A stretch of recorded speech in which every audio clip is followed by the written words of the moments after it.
Get it when I get back.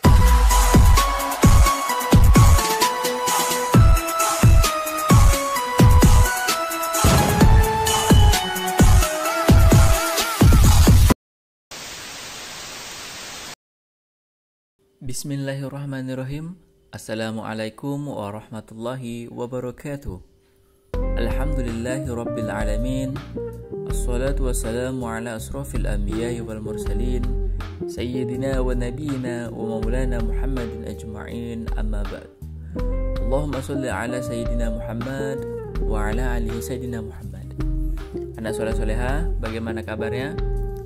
InsyaAllah kita semua selalu dalam lindungan Allah Subhanahu wa Ta'ala.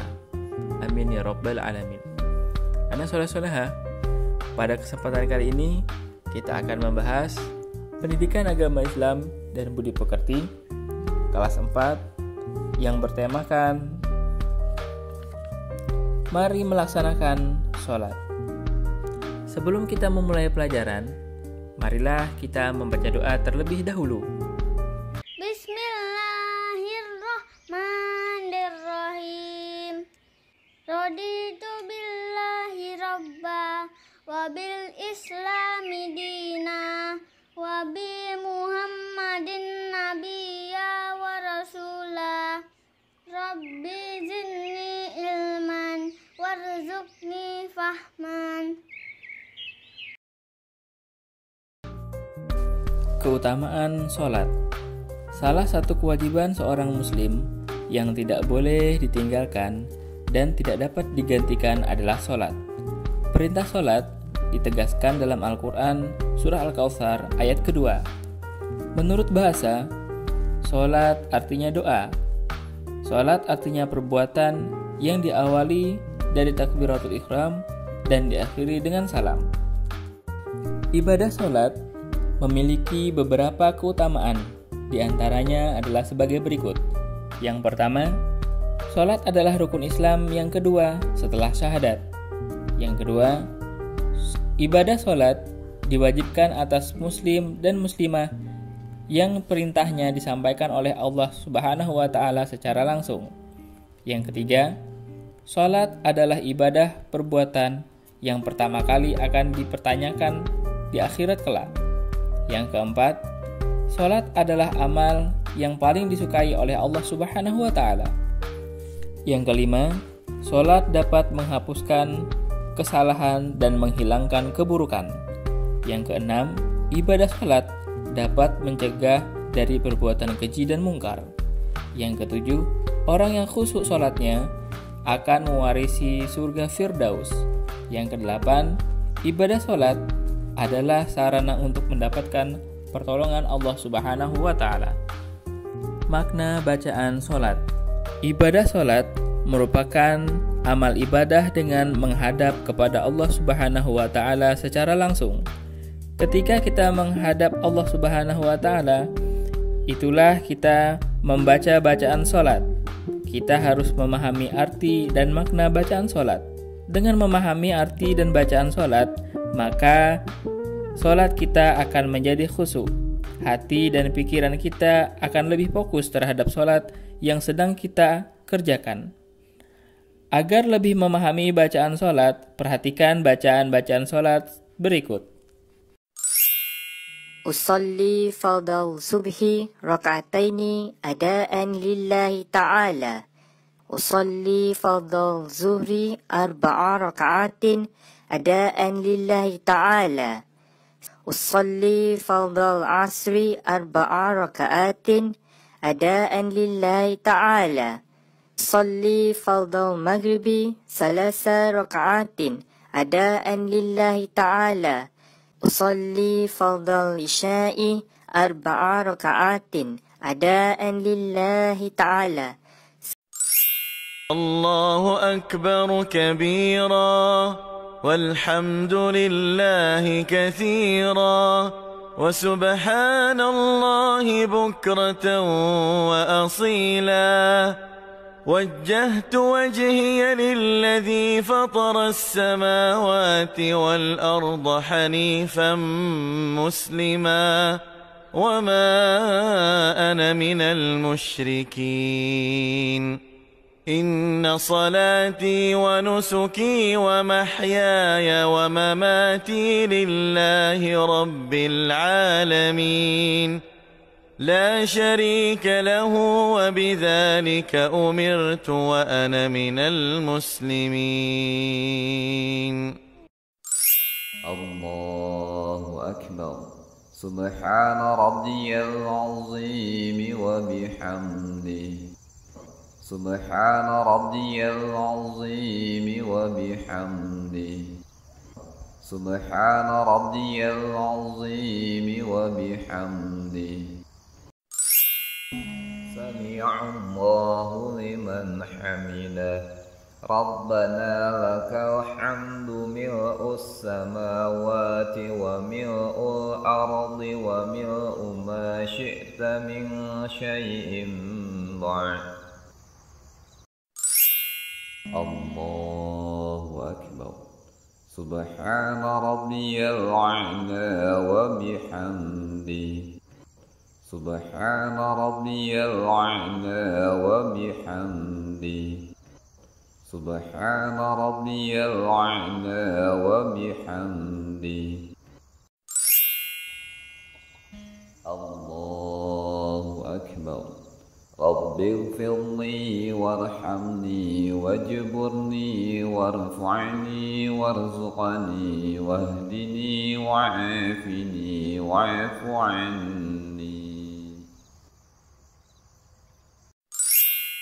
الله أكبر.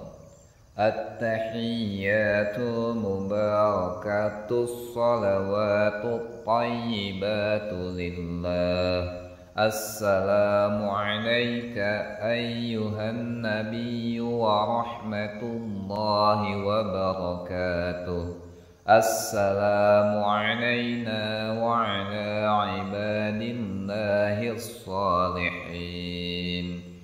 أشهد أن لا إله إلا الله وأشهد أن محمدا رسول الله.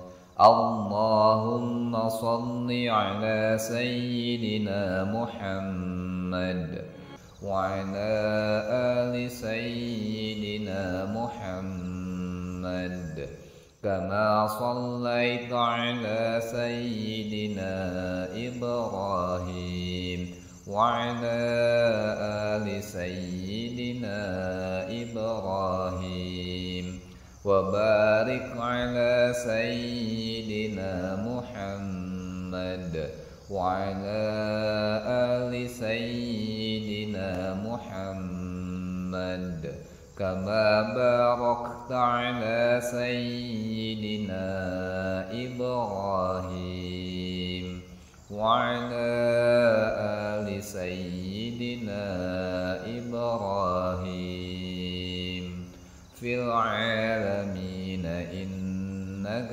حميد مجيد. Perilaku yang mencerminkan pemahaman ibadah sholat. Kebijakan terhadap sesama akan tumbuh apabila kita benar-benar memahami makna ibadah sholat. Di samping itu, kita juga akan senantiasa menghindari perilaku tercela dalam kehidupan di dunia. Kebijakan terhadap sesama. Berikut perilaku terpuji yang akan tumbuh jika kita memahami makna ibadah sholat. Yang pertama, melatih kekompakan. Ibadah sholat akan melatih kekompakan antara imam dan makmum. Harus kompak dalam mengerjakan sholat berjamaah. Yang kedua, memahami perintah ketua kelompok. Makmum dalam sholat berjamaah akan selalu mengikuti gerakan imam. Makmum tidak boleh mendahului imam. Yang ketiga, tidak marah bila dinasihati. Apabila imam melakukan kesalahan, baik dalam bacaan maupun gerakan, maka ia harus mau diingatkan oleh makmum. Imam tidak boleh marah jika diingatkan oleh makmumnya. Yang keempat, suka mengirimkan salam dan mendoakan teman.